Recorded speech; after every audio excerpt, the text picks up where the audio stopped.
California, it's your first night.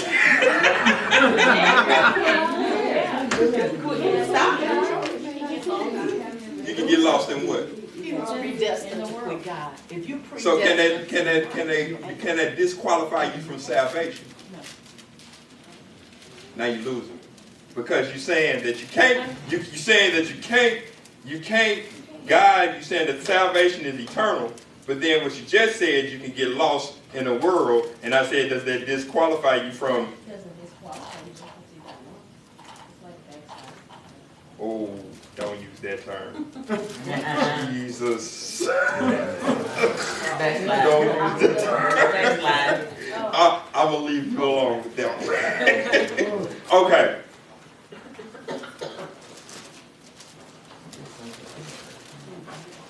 If you're in God, and God has called you out of the darkness, you can never lose your salvation.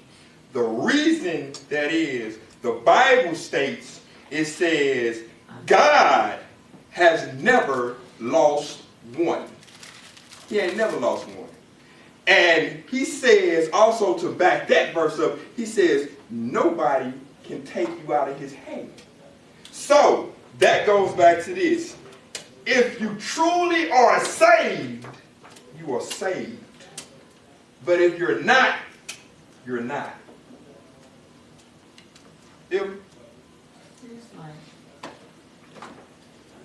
Once you know, you know. You know. How do you know you're saved? You know what I'm saying? I know. That ain't good enough. Sorry. How do you know you're saved? And please don't tell me, this is the steps I don't want you to tell me. I know I'm saved because I confess with my mouth, I believe in my heart, and he baptized me and put me under the water. That ain't gonna get it. I know me 30 years ago. You know him 30 years ago. I know me 30 years ago. You know you 30 years ago. That's a good experience. How do you know? I know. I know. How do you know? I knew through me, through how, when I wasn't saved, and how I came up to here. You know what I'm saying? I wasn't saved. Some years I wasn't saved, but I know the change. Wait a minute. Now you're throwing me. Because now you're saying, like, you had the ability to leave. No. You said some years I was saved, No, like some years you wasn't saved. I wasn't always saved. I was, like say for instance, in your past, like when I'm a child, I went to church because my mama said you had to go there. I did this because she said to do, but I had to learn for myself. And by reading his word and trying to follow his word, that's when I got saved. And through experience. And you hit the nail on the head. The reason you know you're saved because you long for the things of God. Those are the things that draw you. You want to know more, like Doc said back there, Brent said back there, to have a relationship with him, so you begin to be pulled by those things to him. A person who ain't saved ain't thinking about reading no Bible. Right. And They ain't thinking about coming to church, although we have some hellions inside our church who show up to cause hell. Just being honest.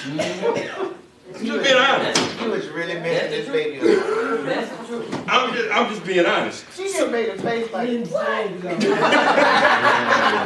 didn't say it was gonna be perfect in the church. He's like, who? He didn't say it was gonna be perfect. We're gonna have Sunday and Sunday all right. No. And I hope I didn't mess you up, because like this, the Bible says, let the wheat and the tart grow together. That means you're going to have good and you're going to have bad. And they both going to come in the same place. Man, thank you.